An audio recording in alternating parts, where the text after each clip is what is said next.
Moi, je reste ici. Et je resterai ici tant que tu m'auras pas remboursé. Ah, j'aurai le dernier mot, ma petite mère. Ah, ton deuil, là, tes fossettes aux joues, ça prend pas, on les connaît, vos fossettes. Ah, il fait une chaleur. Ouf. Ah, j'ai attrapé un mal de crâne. Et si je buvais un verre de vodka? Ah, c'est une idée, ça. Hé, quelqu'un! Que désirez-vous, monsieur? Porte-moi un verre de vodka. Eh ben, je suis beau à voir, rien à dire. Ah, les bottes couvertes de poussière, pas lavées, pas peignées, de la paille plein mon gilet. Ah, qui sait si la petite dame ne m'a pas pris pour un bandit?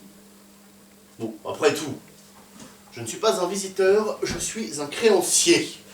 C'est une race qui peut se passer de cérémonie.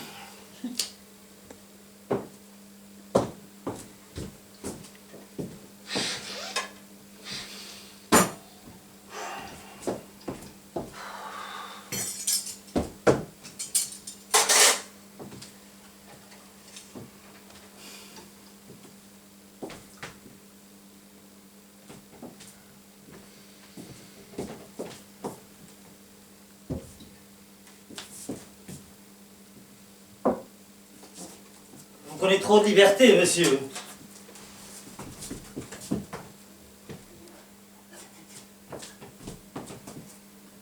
Comment? Rien. Je n'ai rien dit. À qui crois-tu parler? Silence! Oh, voilà un sauvage! C'est le diable qui l'a envoyé! Je suis dans une colère, mais une colère!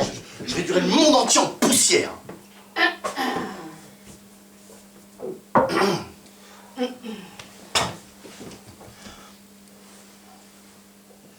Monsieur, dans ma solitude, j'ai depuis longtemps oublié le son de la voix humaine.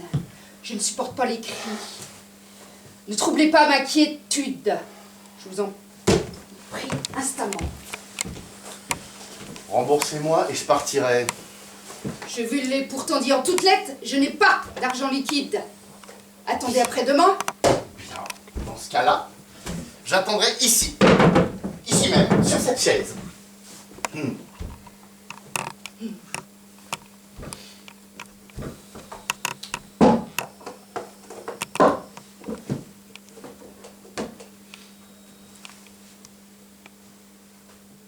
Non mais dites donc, est-ce que je dois payer les intérêts demain, oui ou non? Vous figurez peut-être que je plaisante. Monsieur, je vous prie de ne pas crier. Vous n'êtes pas dans une écurie. Je ne vous parle pas d'écurie, je vous demande si je dois payer les intérêts demain. Vous ne savez pas vous conduire avec les dames. Oh si madame, je le sais. Non, vous ne le savez pas. Vous êtes grossier et mal élevé. Un honnête homme ne parle pas ainsi à une femme. Pas possible. Mais alors, comment peut-il vous parler? En italien peut-être. Madame, s'il vous plaît de me pardonner, il m'est délicieux qu'il vous déplaise de me rembourser. Oh, mais le ciel est magnifique et le deuil vous va ravir. C'est bête et c'est grossier. C'est bête et c'est grossier. Ah, je ne sais pas parler aux femmes. Madame, j'ai connu dans ma vie plus de femmes que vous n'avez connu de moineaux. Pour elles, je me suis battu 3 fois en duel. J'en ai lâché 12 et 9 m'ont lâché. Oui, madame, il fut un temps où je faisais l'imbécile, je susurrais, je flattais ces dames, je débitais des sornettes comme un perroquet sur les droits des femmes. Toutes ces tendres bêtises m'ont coûté la moitié de ma fortune. Mais aujourd'hui, votre humble serviteur en m'aura plus, ça non. Yeux noirs, yeux ardents, lèvres vermeilles, lune, roucoulement. Je donnerais plus un copec pour tout ça, madame. Sans parler des personnes présentes. Les femmes. Toutes les femmes, les jeunes comme les vieilles. Rien que des poseuses. Des cabotines, des potinières.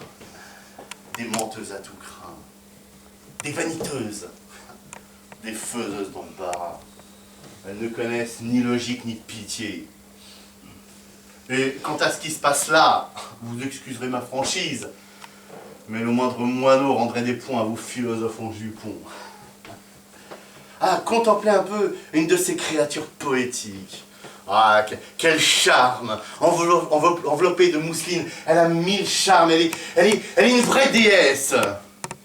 Mais regardez un peu au fond de son cœur, et c'est le plus vulgaire crocodile que vous trouverez. Quand elle aime, elle ne sait que pleurnicher et se plaindre. Quand l'homme souffre et se sacrifie, elle se contente d'agiter ses jupons et de mener son partenaire par le bout du nez. Vous-même, madame, qui avez le malheur d'être une femme, vous connaissez d'expérience la nature de vos semblables. Dites-moi donc un peu franchement, avez-vous jamais connu une femme qui soit loyale, fidèle et constante? Non, bien sûr. Il n'y a que les laidrons et les vieilles biques qui soient fidèles et constantes. Permettez-moi, monsieur. À votre avis, qui est fidèle et constant en amour? L'homme, peut-être? Parfaitement, madame. L'homme. Vraiment? Première nouvelle. Et qu'est-ce qui vous permet d'affirmer cela? L'homme fidèle et constant en amour? Eh bien, s'il en est ainsi, je vais vous dire une chose. De tous les hommes que j'ai connus et que je connais, mon mari était le meilleur. Je l'ai aimé passionnément, de tout mon être, comme seul sait aimer une femme. Je lui ai tout donné, ma jeunesse, mon bonheur, ma vie, ma fortune. Je ne respirais que par lui. Je l'idolâtrais comme une païenne. Eh bien cet homme, le meilleur des hommes, il me trompait d'une façon odieuse, à chaque pas. Il m'abandonnait des semaines entières. Il courtisait d'autres femmes devant moi. Il jetait mon argent par les fenêtres. Il se moquait de mes sentiments. Eh bien, monsieur, malgré tout cela, je l'aimais. Et je lui étais fidèle. Et mieux, il est mort, et je lui garde encore ma fidélité. Je me suis enfermée pour toujours entre 4 murs, et je ne quitterai ce deuil qu'à la fin de ma vie. Oh, votre deuil. Comme si je savais pas pourquoi vous vous êtes enfermé entre 4 murs. C'est si mystérieux, n'est-ce pas? Si romantique. Un sous-officier ou un rimeur de bas étage passera devant votre demeure, regardera vos fenêtres et se dira: c'est ici que vit cette mystérieuse Tamara qui, par amour pour son mari, s'est retirée du monde pour toujours. On connaît la chanson. Quoi? Comment osez-vous? Vous vous êtes enterrée vivante, oui, mais sans oublier de mettre de la poudre. De quel droit me parlez-vous sur ce ton? Ah, ne criez pas, je vous en prie, je ne suis pas votre régisseur. J'appelle un chat un chat. N'étant pas une femme, j'ai l'habitude de m'exprimer avec franchise. Inutile de crier. Ce n'est pas moi qui crie, c'est vous!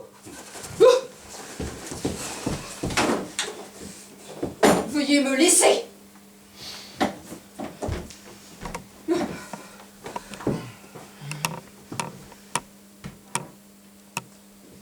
Mais vous êtes rassé! Et comme vous voyez...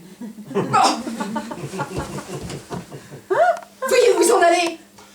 Quand vous m'aurez rendu mon argent, je suis en boule, je suis en boule. Oh, je ne veux pas discuter avec des gens de votre espèce. Veuillez prendre la porte.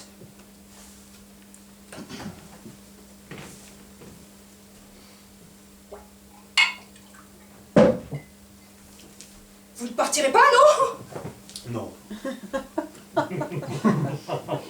Non. Non. Très bien. Lucas, veux-tu faire sortir ce monsieur?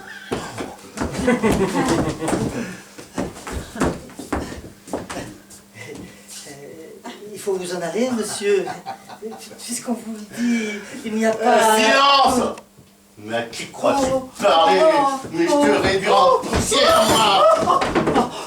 Oh, Seigneur, ça marche. me sens mal. Là, j'étouffe. Où est Dasha? Dasha! Pélagie, Dasha! Elles sont parties aux fraises, madame. Il n'y a personne à la maison. Je suis mal de l'eau. Voulez-vous bien décamper immédiatement? Voulez-vous bien être poli? Vous êtes un moujik, un ours mal léché, un goujat, un monstre. Comment? Qu'avez-vous dit? Vous êtes un ours, un monstre. Attention, de quel droit m'insultez-vous? Oui, je vous insulte et après, vous croyez me faire peur? Et vous croyez que parce que vous êtes une créature poétique, vous avez le droit de m'insulter impunément, hein?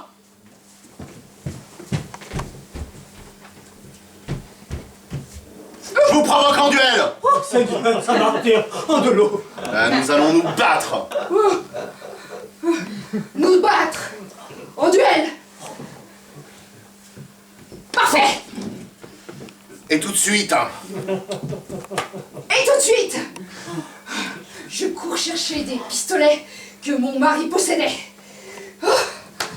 Avec quelle joie je vais planter une balle dans votre front d'airain. Que le diable vous emporte. Mais moi je vais la tirer comme un poulet, moi! Je suis pas un gamin sentimental, je suis pas un blanc-bec! Oh, les faibles créatures, je m'en balance! Oh, mon petit père, fais-moi cette grâce et pitié d'un vieillard. Va-t'en d'ici. Voilà, tu nous as déjà épouvantés tout à l'heure et tu veux encore te battre en duel avec madame. Ouais, nous battre en duel! Voilà ce que j'appelle l'égalité des droits! L'émancipation des femmes! Pas de différence entre les sexes! Je la tuerai par principe! Ah, mais... quelle femme, hein! Que le diable vous emporte! Je vais planter une balle dans votre front d'airain! Les joues en feu, les yeux luisants! Ah, comment elle a accepté le défi!